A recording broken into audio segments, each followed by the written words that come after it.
I'll just share my screen. Okay, so thank you very much for joining us this morning, everyone. This webinar session is intended to provide information on researching and writing grant applications. It's part of a series of 4 webinars, and we've got 2 further ones planned over the coming months, looking at making the most of iDocs, the grant search engine, and building a case for support. So this session is going to take about 30 minutes with time at the end for questions, as Chris said.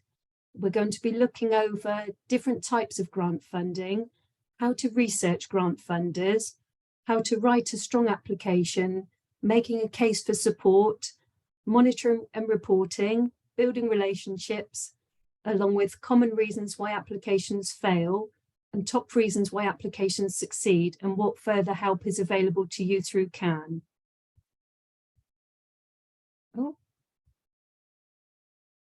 Okay, so different types of grant funding. Government funding is the second largest source of income available to charitable organisations, aside from public donations. So it's a diminishing pot of funding, but it is still very significant. So it is a good one to keep in mind in part of your fundraising strategy. Charitable and corporate trusts. There are over 8,000 charitable grant-making trusts, and according to the Directory of Social Change, these give out £4.9 billion annually to charitable organisations in this country and overseas. The National Lottery remains a key funder and particularly important funder for new and smaller charitable organisations. Since it was established in 1994, the lottery has now distributed 46 billion and has been raised for good causes, and over 670,000 projects have been funded through the lottery. These range from very small scale grants to multi-million-pound grants, and are distributed through the mainstreams of the National Lottery Community Fund, Sport England, National Lottery Heritage Fund, the Arts Council of England, and the British Film Institute. There's a network of community foundations across the country, and I'm sure a lot of you are aware of the Dorset Community Foundation, which distributes funding on behalf of other charitable trusts, and also publishes its information on small local grant funders.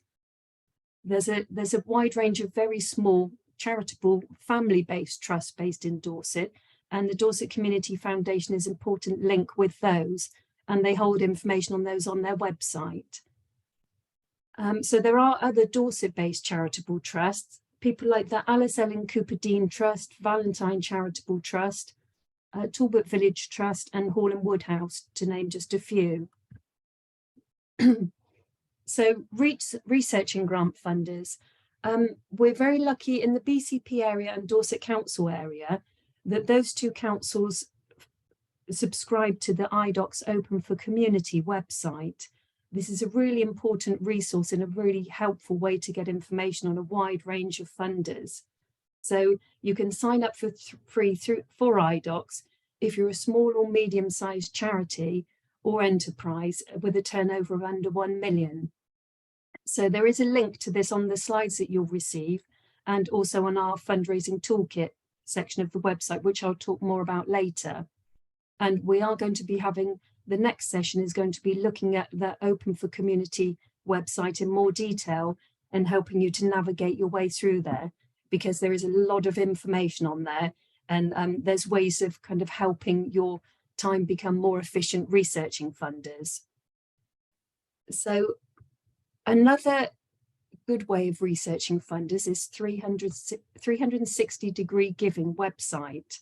So this organisation holds detailed information about the vast majority of grant funders and how they distribute their funds. So it will have a breakdown of how much money each of the charitable trusts give out, the size of the grants they give out, and a breakdown of the funding that they're actually giving. So when you go onto websites such as iDocs, you can become a bit overwhelmed with information and lots of detail about the average type of grant, but it doesn't always give you the actual detail you need about what is the actual size of grants, because some will say that their maximum amount of grant is 50,000, whereas in reality, the vast majority of their grants are for around 3,000 to 5,000. So 360-degree giving gives you that level of detail so that you can kind of look at the scale of funding that you're looking to secure and use your time efficiently approaching funders. So funder websites are an important source of information as well. It tends to be the larger funders that have a website, whereas the smaller funders don't. That's where iDocs is very useful because it will have an overview of the smaller funders' grant criteria and their application process, and which you might not be able to find easily otherwise because they don't have a website presence themselves. But a lot of the larger grant funders have very detailed websites which have information about their criteria, previous projects that they funded, the types of grants they have available, and often there'll be case studies of projects that they funded as well. So some funders, you can sign up to funding news bulletins where you receive information directly from them. And you can also sign up to people like iDocs, the Directory of Social Change, for that kind of information as well. BCP Council organise a regular e-newsletter called What Funds, and that's a very useful source of information and for current funds and also local funds.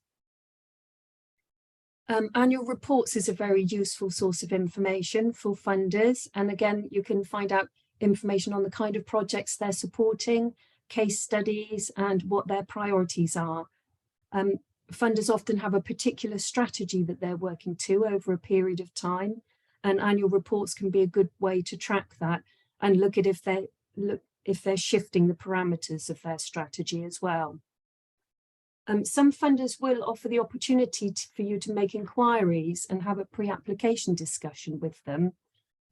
If they do make this available, it is a very useful thing to follow up with, because often this is part of the pre-application assessment period with funders, but not all funders will do that, and some actually discourage it. So make sure you do your research before approaching people. So writing a strong application, some of the fundamental points. So the key really is reviewing the funder's criteria. Look at what their charitable objectives are and the kind of projects that they're looking to support. It's very important not to try to shoehorn your project or your organisation's work into the funder's criteria. And equally, it's important not to just chase funds for the sake of chasing funds, which might distort your core work and what you actually want to do. So funders have very particular criteria quite often, and which fits with their overall strategy. So for you to be the best fit with securing funding from them, it's very important that you research that and make sure that your work is a good fit for what they want to achieve as well. So alongside that, it's important to look at what information the funder has requested from you and how they'd like that information presented. Some funders will have their own application form, and some will ask for a proposal document. This might be a 2 to 3 page proposal where you can give a summary of your organisation, what your work is, what you want to do with the funding, what impact you have, how you're going to monitor and evaluate your project budget, and that kind of information in one place. So others will ask for a letter, and sometimes there is a specific page and word count from funders. So it's important that you fit within those parameters for what they're asking you to provide, because funders tend to receive a lot of applications. So it can ease the process for them if you're presenting the information to them in the way that they want it to be delivered.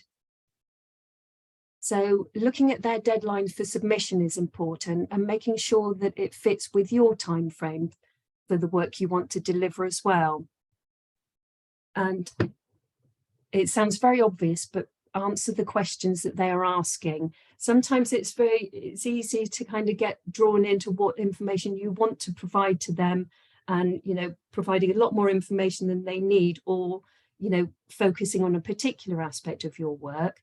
But funders will often score their applications based on whether you are meeting the particular information they're asking for that question. So it's very important that you look at the actual wording of their question and make sure that you're providing the answers to that they need.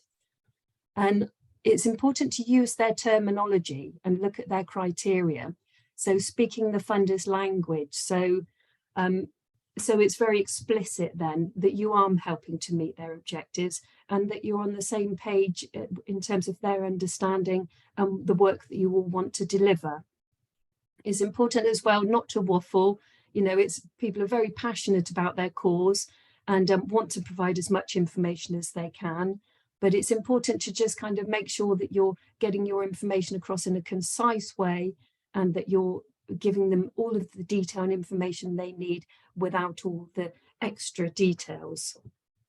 So read and check your information afterwards. This is another obvious point, but it's easy once you're writing these things to get drawn into them yourself. If you have somebody else who can proofread a document or an application form for you, that's always very helpful as well.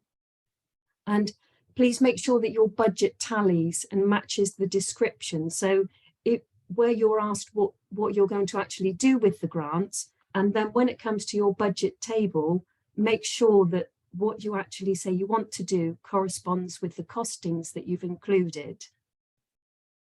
And make sure that the budgets actually add up as well, because I think that's quite a common thing that they don't always. So make sure that you're providing the senior person contact and a signature if required. Some funders will specifically say that the applicant needs to be a chair or a trustee or the most senior person in the organisation. So make sure that you're just meeting those criteria. And also supply any supporting information that's requested. Some funders will ask for your annual accounts, things like an annual report or a monitoring report, or constitution information. They might ask you for who's involved in your organisations and what skills they bring to it and what skills that will bring to the project. So making a case for support generally. We are having a more detailed session on this in a couple of months, but just to give an overview, evidence and data is quite critical. You need to be able to demonstrate how you know your product or service is needed.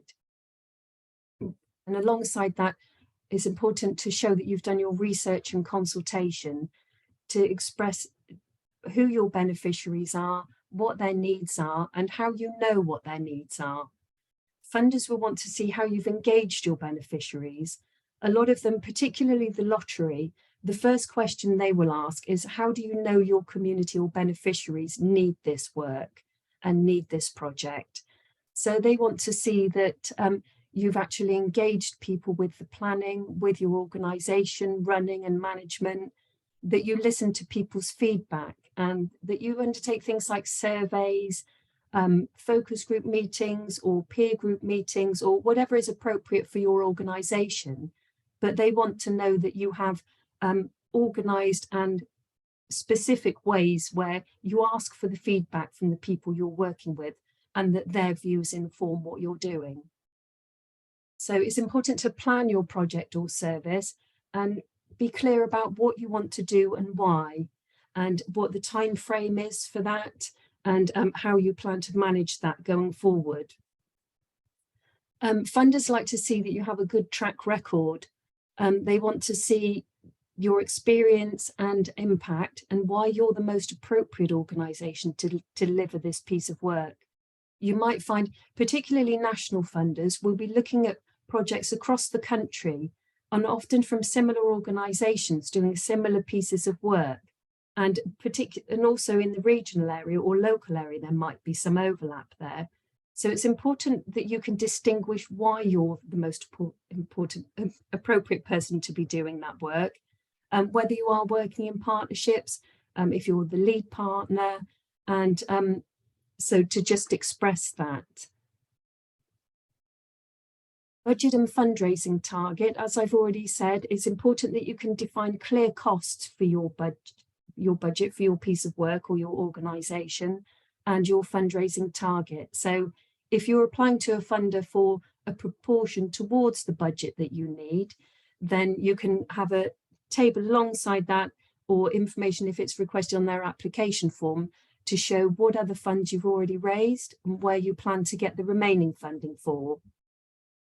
So with your work, it's important that you express the time frame for delivering it, that it's realistic and achievable, and also that it fits within the funder's parameters for their deadlines.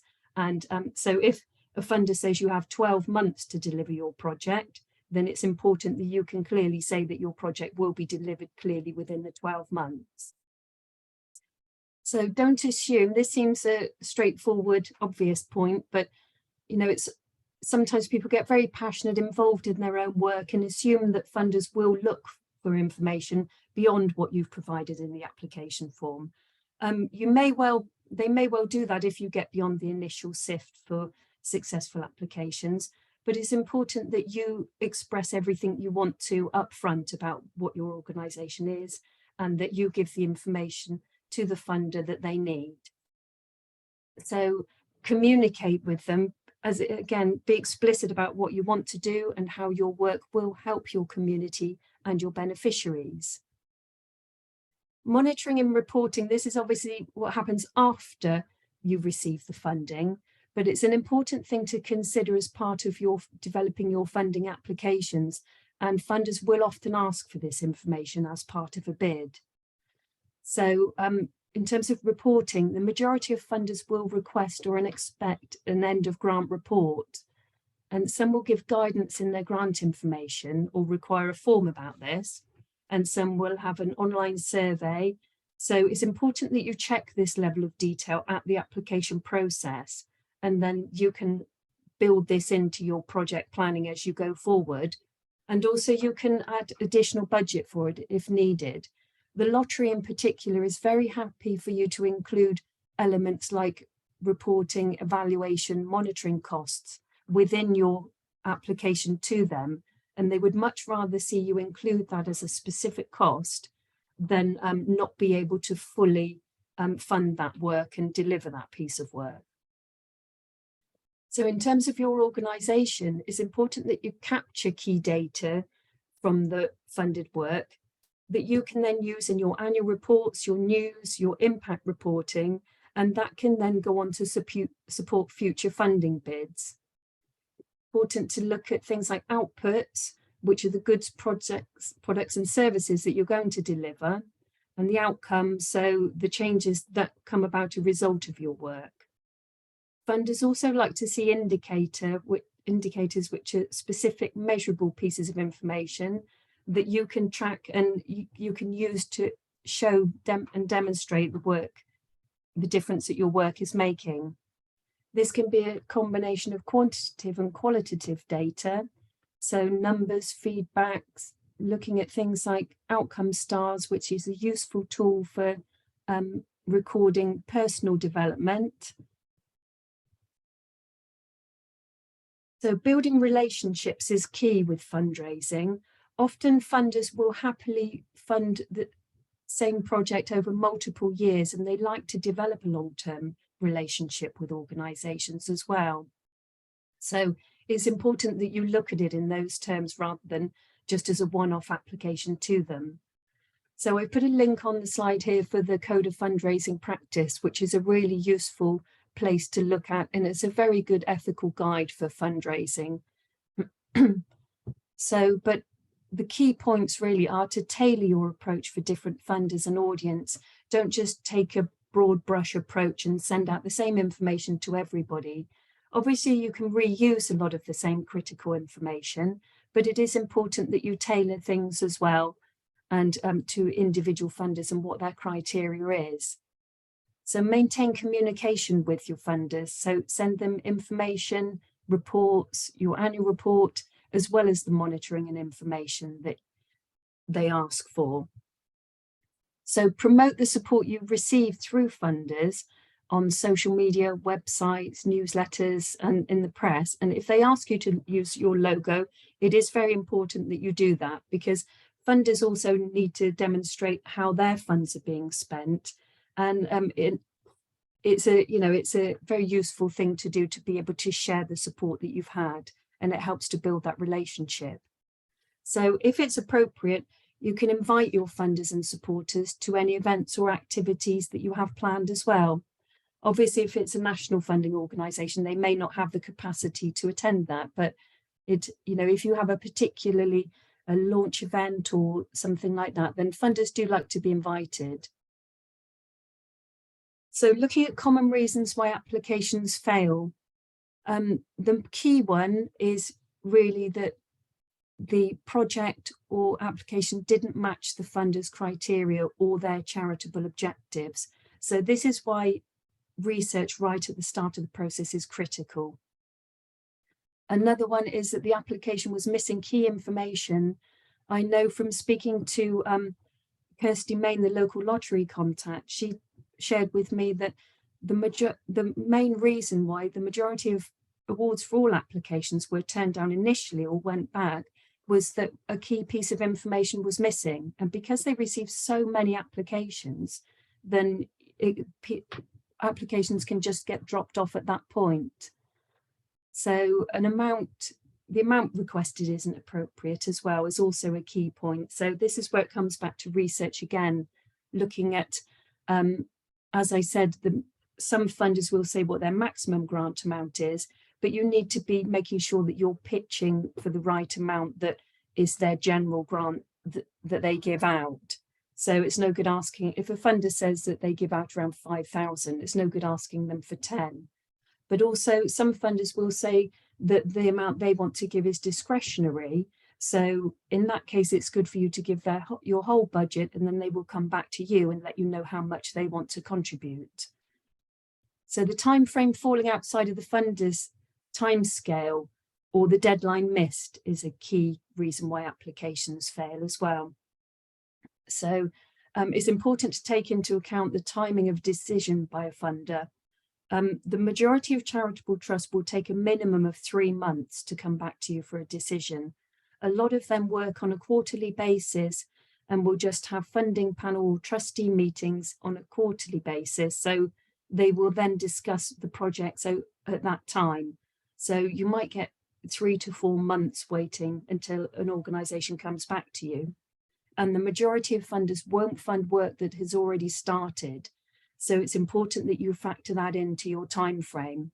So if you have a large amount of funding that you want to raise over a year period, you need to start fundraising for that as early as you can, really. Due diligence checks on an organisation's or issues with their track record can be a reason why an application will fail.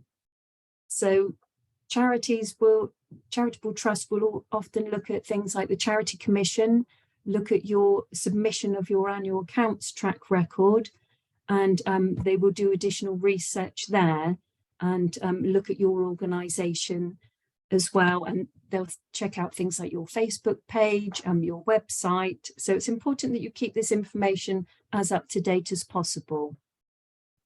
And of course, competition for funds is also a key reason why applications fail, because there are many applications being submitted on an ongoing basis, and there are some very, very worthwhile causes. So funders often do have to make some very difficult decisions, unfortunately. So on the more positive note, top reasons why applications succeed, the key one really is that there was a clear match with the funder's objectives and their criteria, which goes back to the research, and that the organisation clearly demonstrated the need for the work or the project or the cause locally. Funders like to see that it was a well-managed, competent organisation with a good track record and the right level of grant task with the appropriate time frame. The application also will have demonstrated that the funding would make a significant difference, and some funders do like to be the sole funder or main funder, whereas others will only fund a match. And some funders will only consider an application once you've secured the majority of the funding as well. So it is very positive if it's seen as part of a coherent fundraising strategy, and that the work is deliverable, but will have a significant impact for your community or beneficiaries. So in terms of further advice that's available through CAN, we have an online fundraising toolkit, which is online now. That's in the member section of the website. So if you're not already a member, then please do join. It's free membership, and then you'll receive a link to the member area.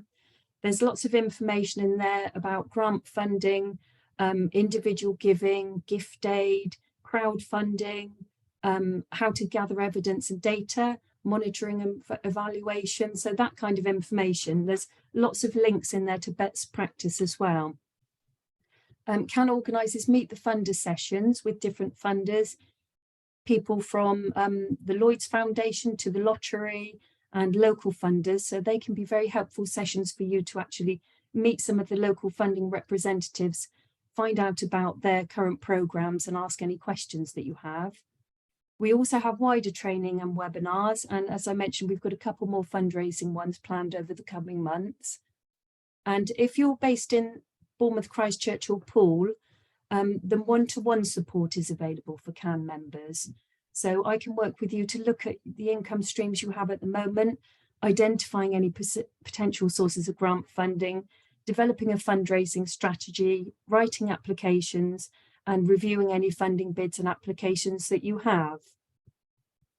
So this is one of the pages from our fundraising toolkit, which is specifically about grants. You'll see on here there's links to the BCP and Dorset Council area IDOCS websites, as well as some other sources of information. And there's some general overview information about government funding, lottery funding, and charitable trusts and corporate foundations as well. Okay, so that's all of the slides. So I'll stop sharing my screen and then can answer any questions anybody has. Thank you, Louise. I think there's one question already in the chat. So just to remind everyone, we will be sharing the recording of today's session and the slides. But there was a question from Carol, I think, at Autism Unlimited. I can read it out, Carol, if you like, or if you'd like to ask a question, you're welcome to. Yeah, no, thanks, Chris. No, it's just an interesting point that we're trying to obviously cover our own costs and wanting to know whether there is an expectation now by funders that those costs, you know, whether it be HR, recruitment, financial, you know, department support, fundraising support, whether those kind of back office costs can be included in project budgets. And if so, is there a recommended kind of percentage? There are calculators for full cost recovery that are available online, actually. There has been a big shift, which is quite positive. Since COVID, there's been more of a recognition with funders that charities need to meet their core costs. And over recent years, there's been this artificial thing, whereas funders would only like to fund new pieces of work or pilot pieces of work and not core costs. And a lot of funders did specifically say they wouldn't fund core costs. But the Institute of Voluntary Action Research has been leading a project working with a lot of funders for this initiative to be more flexible funding and open and trusting funding.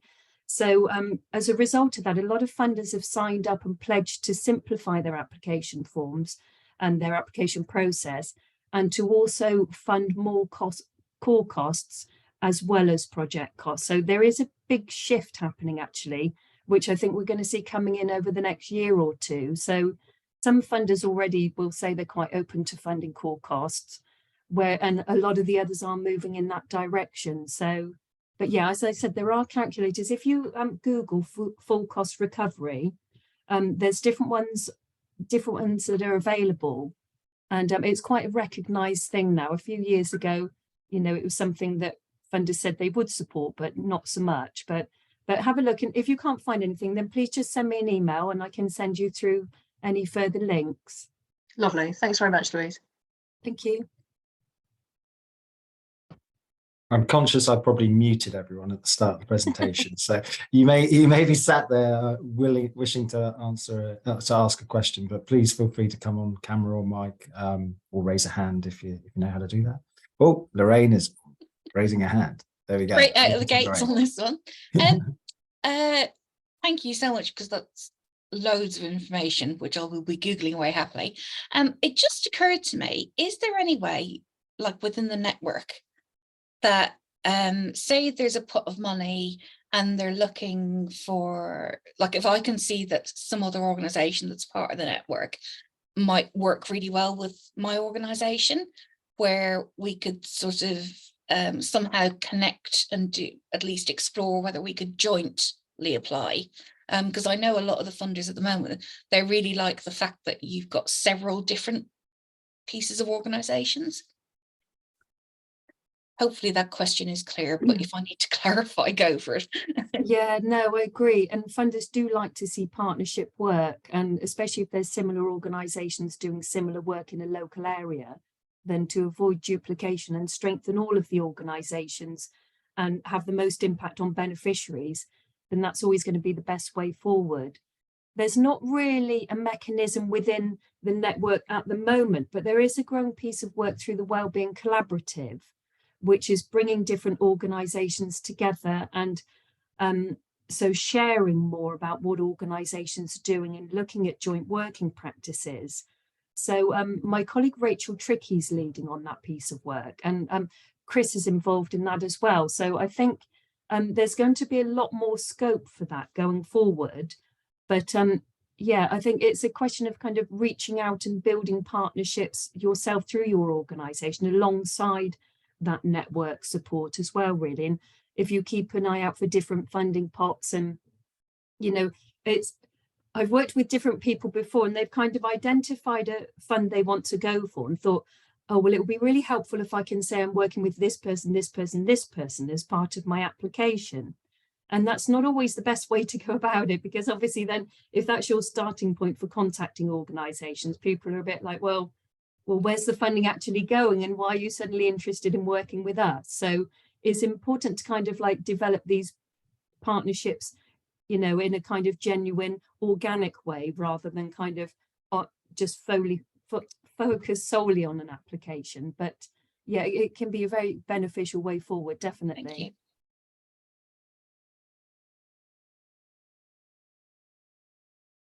If people don't want to come on mic, feel free to use the chat as well. If there are any other kind of questions at all. You're going to let Louise get away with it, aren't you? I sent everybody to sleep. Or you've been extremely thorough, Louise, and covered, you know, a clear variety of areas. So, oh, we have a hand. Tate, are you able to unmute? Okay. Oh, hello. Hi. I was just thinking in terms of, you were talking about the importance of track record. If you're quite a new organisation and you haven't really got much of a track record, is there anything you can do to inspire confidence? Yeah, certainly. I think National Lottery Awards for All is a really useful place to start with that, because they like to fund new emerging organisations and small pieces of work. And but they will fund up to £10,000. So it's quite a decent pot of funding that you can get through them for a very kind of simple application process. There's kind of only about 3 to 5 actual questions without, you know, what was that one called? Sorry, Louise. National Lottery Awards for All. Oh, okay, right. That's their small grant fund, but that's the place I always recommend people to go to first, because it's such a simple application process, and because they like to fund new organisations, and it's a decent piece of work, decent size of grant, it can allow you to do a decent piece of work and monitor and evaluate it, and then you can demonstrate to other funders what you've done with that funding over that period. And as I said as part of the talk, Lottery are very happy for you to include an element of evaluation costs within your application as well. So because they want to see, they see part of their role as strengthening new organisations and helping you to gather that information that you can then go on to other funders with.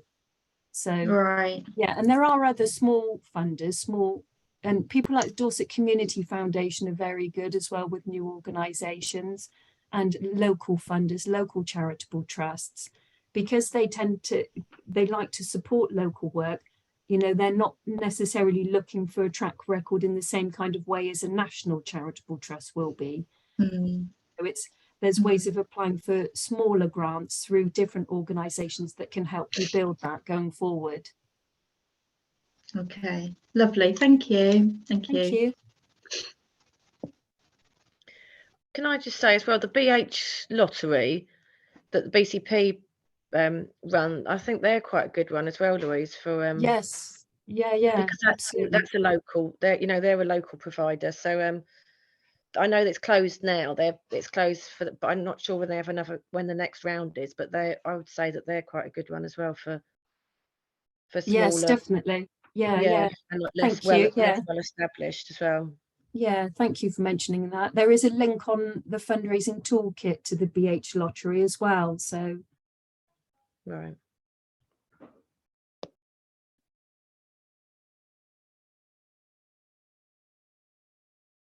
Okay. Oh, we have had something just drop into the chat. So this is from Ellie Lawrence, who says, the charity I'm with is newly formed and I've been given the role of fundraising. However, this is a steep learning curve for me. These sessions are my early learning. I'd like to know more on how to do surveys that engage the community we serve, particularly as many of them are street homeless. yeah, sure, Ellie. You're very welcome. You're very welcome to book a one-to-one session with me if that will help, and we can go through any individual detail about your work and what will be helpful to you. On the fundraising toolkit, there is a link on there about monitoring and evaluation with some suggestions for how to engage your beneficiaries as well. But yeah, I'm very happy to go through anything with you. If you can just email me and then we can book in a meeting. And that goes for everybody here as well. If I can be of any use to anybody, please do get in touch. You, Louise, I'll make sure I include those details in the after event email as well. Thank you.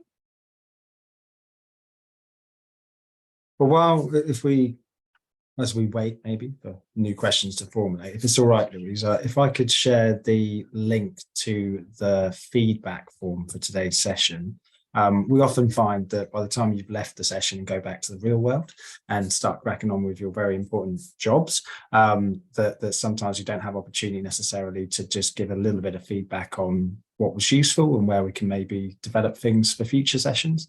So I would kindly ask that before we finish today's sessions, if you are able to click the very ugly link that I've put in the meeting chat, and then just give us some feedback on how the session went for you and any thing else you'd like us to know for future sessions, that would be much appreciated. But again, please still, while you're doing that, if there are any further questions at all, please feel free to jump on the mic or to put something into the chat. I think I've just seen another question actually, Louise, from Joe. I work with a very small cat rescue group, so we are not a charity. Will this restrict our grant options? It depends how you're constituted. If you're an unincorporated association, there are still some funders out there that would support you, but it would tend to restrict your fundraising somewhat. So it depends on your approach and whether you're going to individuals as well as charitable trusts. So, but yeah, certainly I can have a chat with you about that and just make sure that that's the right model for you going forward, depending on your fundraising needs.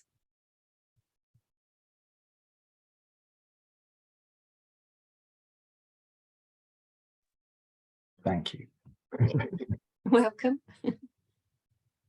Can I just ask about that, Louise? That because my role is supporting community groups. So would you recommend that most groups become charities then, or look to become charities in terms of getting grants? Because it really depends on how much they need to raise and how they're working, whether they need that structure in place, because obviously it can be quite a cumbersome structure to establish with trustees and the admin side of it. yeah, So if it's a small scale kind of community group, then it might not be the best way forward.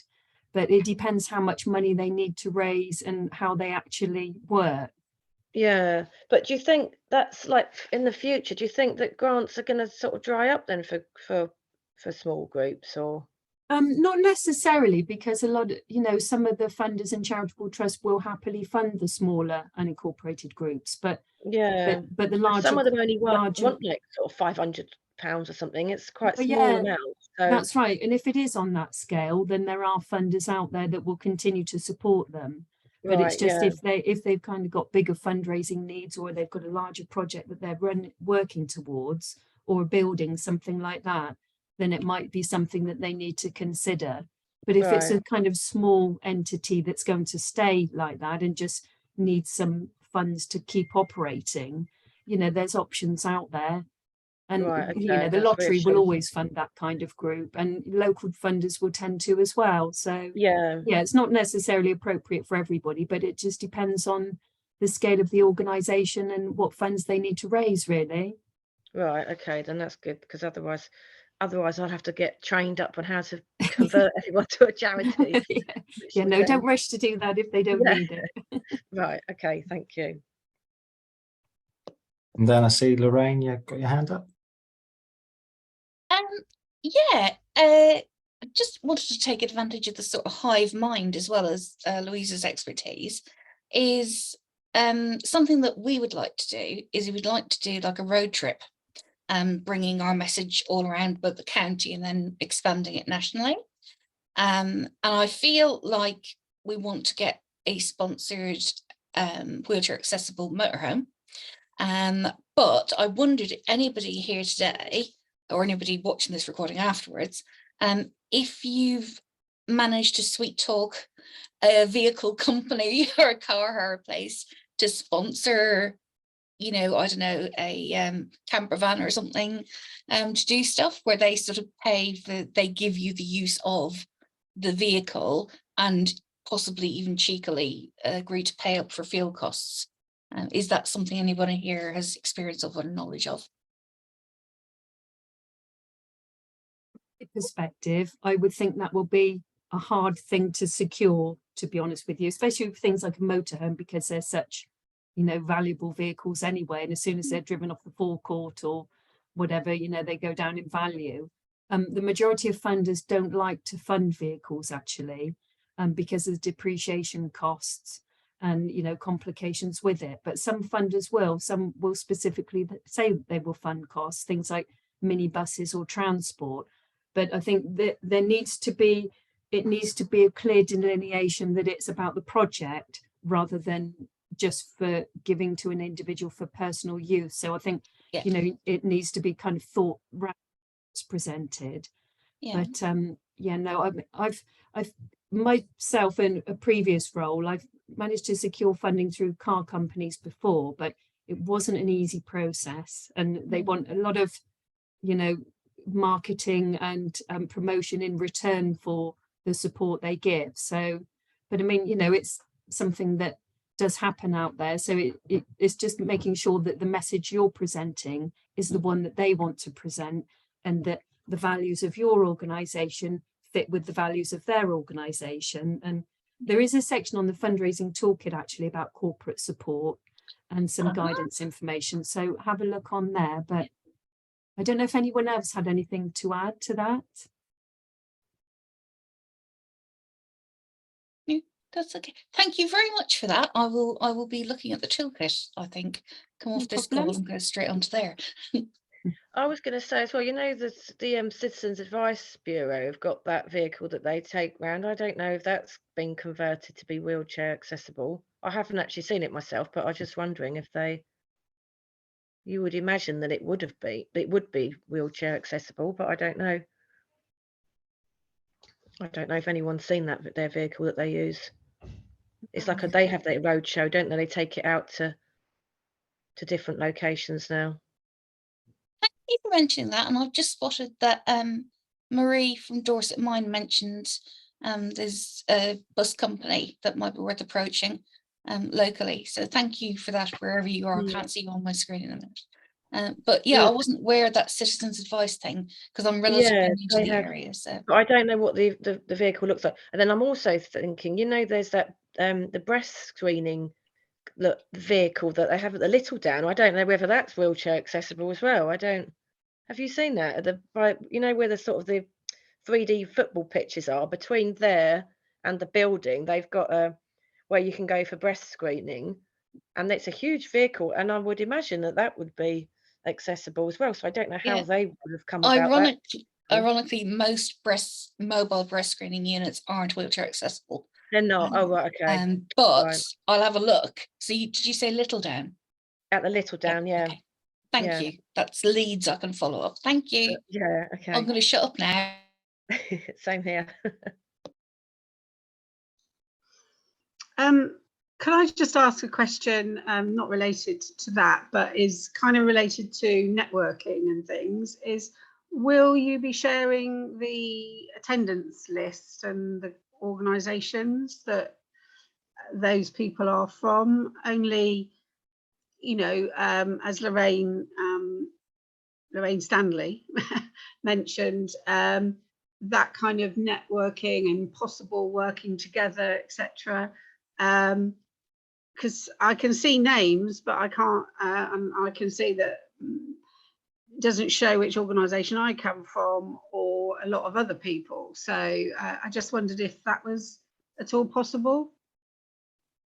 So I'll probably take that one, Louise, if it's all right. It's certainly possible with permission from the attendees. So what I'd probably say in terms of everyone that's still in the room now, if anyone, there's a private message function on Zoom. So if when you look in the chat box, if anyone is uncomfortable or doesn't wish to have their information shared with the other attendees, just drop me a message or drop us an email after the event.